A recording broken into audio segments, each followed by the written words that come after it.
they were just annoyed that everyone had beat them to it because they're a basically landlocked power. The Russians were doing it, taking Orthodox Christianity over to, across Siberia and all the way to Vladivostok. And it's interesting that circle around Putin are all reviving that. They're all imperialist Tsar worshippers, what used to be called White Russians, who were, they're still fighting the Jews because Christ is the Messiah, therefore the Jews are wrong. That's how Orthodox Russians used to think. And the White Russian emigres taught the Nazis their anti-Semitism, partly. That's why this is a bit worrying. It's like, as an intellectual historian, I get worried when the monsters come back out of the bog that should be safely put to bed, So, Gandhi, I think, had... So there's two things we would need to talk about there, and that is what on earth happened with Christianity. Why did that appear? And how, let's assume he's a historical figure. He was a great guy, he was a beautiful teacher, a lovely guy in Galilee and Jerusalem and round about, teaching peace and love and brotherhood. How did that become usurped into an imperialistic battle cry? How did they turn that Jesus, who's the real one, into someone that you go and kill the other for, in the name of? That, I think, is a process that is to do with the suppression of the Gnostic Church, the suppression of Mary Magdalene, the suppression of the real Christian mysteries. I think Christ was a pious and a good guy who was seeking for a new kind of universalism.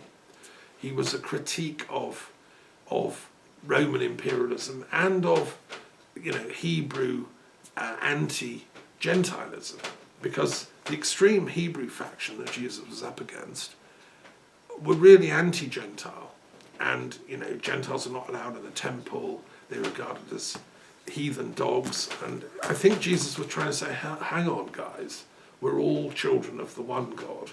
I don't care if you're a Roman or a Hebrew or something else, But that universalism that I think he was teaching got hijacked by the Roman Empire at the time of Constantine, 300 years after his life.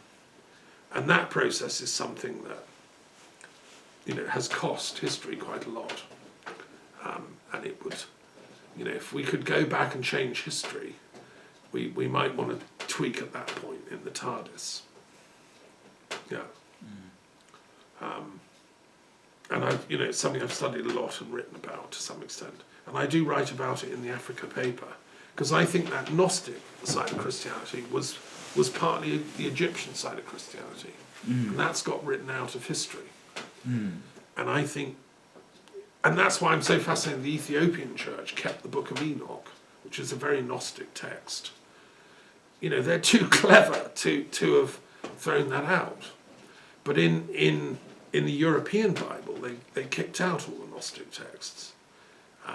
If I ever get to be Archbishop of Canterbury, which is unlikely, I'll certainly reinstate all the Gnostic texts into the Bible. Well, there's something that you, I think, brought up here around this idea of civilization, and this idea of being a civilized person, being somebody who's humble to the gods. Yeah. But at the same time also kind of recognizing that idea came with the initiation into the world, into reality, into the sort of spiritual dimension or the mystical, mysterious dimensions of reality. Yeah. And that it was a felt experience. It wasn't just an attitude and a behavior of, behaving like this, behave like a proper person, but more reckon with your reality, recognize that you're not as big as you're being, you think you are. Sure. There's a sort of tangible reality to one's conduct, which I think then the attitudes of peace, the attitudes of brotherhood, the attitudes of humility, the attitudes of, quest for your knowledge become best praxis, to say. They become best modes of operation, as a human being on the planet. Whereas these ideas of like a sophisticated approach or civilization, I think on some level connotes a tempering, a forced sort of like stand in line, you know, be proper, be well behaved, without kind of recognizing why or the value of it. Sure. Yeah, it's a sort of false superposition instead of a lived existential engagement with, you know, what it means to be civilized. Can I just comment on one thing that's interesting? The word civilization itself, which I've looked into, is related to the word Shiva in Sanskrit. Shiva, the god of gods, you know, actually means like kind, auspicious, benevolent. Shiva has this meaning of sort of inherent goodness. He is the god that has that quality. And it's the same idea in civilization. And the cives, the city, which is where the word comes from, to be civil is, in a sense, to know Shiva, to cut through a lot of stuff. You know, it's, and when you know Shiva, you you know, you've seen, like, you become humble. You surrender, to use the Islamic term. I mean, Muhammad said, like, Allah's so big, you better surrender, guys. And then you become civilized in the Islamic world. I mean, there's a whole study one would do about what does civilization mean in the Arab world. And what I really resent about Islamophobia and anti-Islamic rhetoric from people like Trump and their hard right cronies and Putin, they're all anti-Islamic. They haven't got a clue about the beauty of Islamic civilization, about Khadija and Muhammad and who they really were, you know, and they had surrendered to Allah, who is the source of everything, just as Shiva is to the Hindu mind. And when you, and just as the initiates of Eleusis have done to Demeter, you know, behind all the gods is the one God, which is what the Hermetic scriptures teach us, right? And when you surrender to that, then you become truly civilized. You know, from the divine down, so to speak. But I finish with one last observation, which is Gandhi's point. He said, somebody asked him what he thought of Western civilization, and he said it'd be a good idea if they ever tried it. I love that quote. And don't forget, I was the education officer for the Gandhi Foundation and started my peace work working with them. And I've communed with Gandhi's spirit in the ashram in London where he lived many times. And I still think we're trying it. European civilization is, we're trying to have it, you know. And all cultures have the thug element, you know, who lets the show down. And then there are the good ones, scattered, few and far between, and we're trying to strengthen them.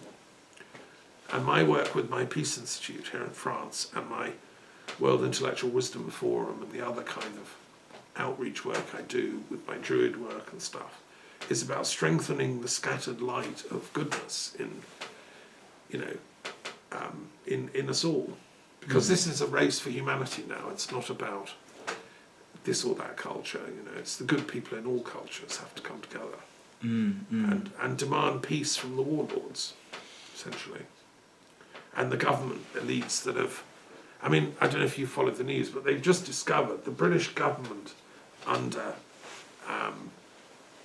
Rishi Sunak, when he was Minister of Justice, was giving shelter and succour to the Russian warlord who's behind the Wagner Group. And the Wagner Group guy was on the sanction list for the UK government. We shouldn't have given him time of day or let him in anywhere. But the British government was shielding him in secret against its own policy and giving this guy the right to sue a British journalist who had exposed his war crimes.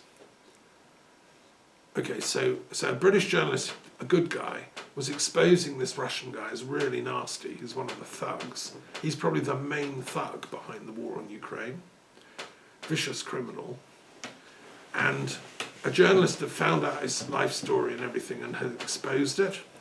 So his lawyers come after that journalist. And because he's under a sanctions list, we should have said, like, fine, good journalist, well done. But Rishi Sunak's Minister of Justice found a little loophole to facilitate and collude with the Russian thugs' lawyers. And that's only just come out in like 2 days ago. And that shows what we're up against in Britain, because those are the guys that did Brexit. They want to dismantle European civilization by smashing up the European Union in the name of thuggery. Okay.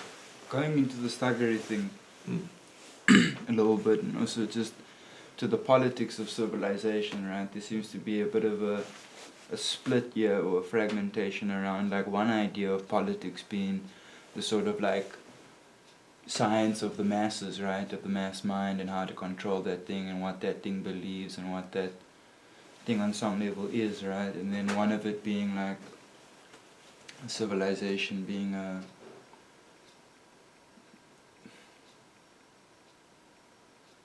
and politics, right? The polity being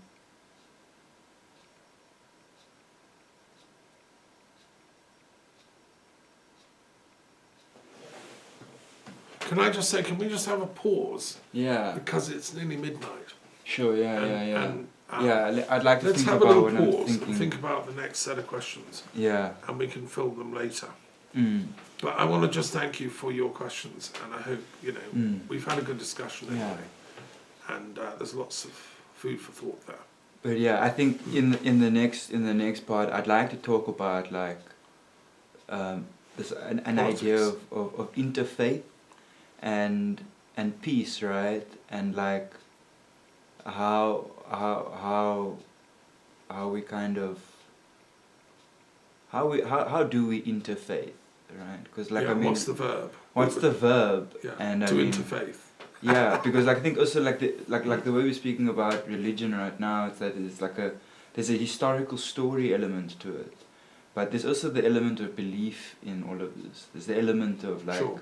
the role of the imagination and the human soul and all. And whether that it kind of jazz. works, if religion's any use, does it work? Yeah. No, let's talk about that next time. Yeah. Absolutely. Cool. Thank you.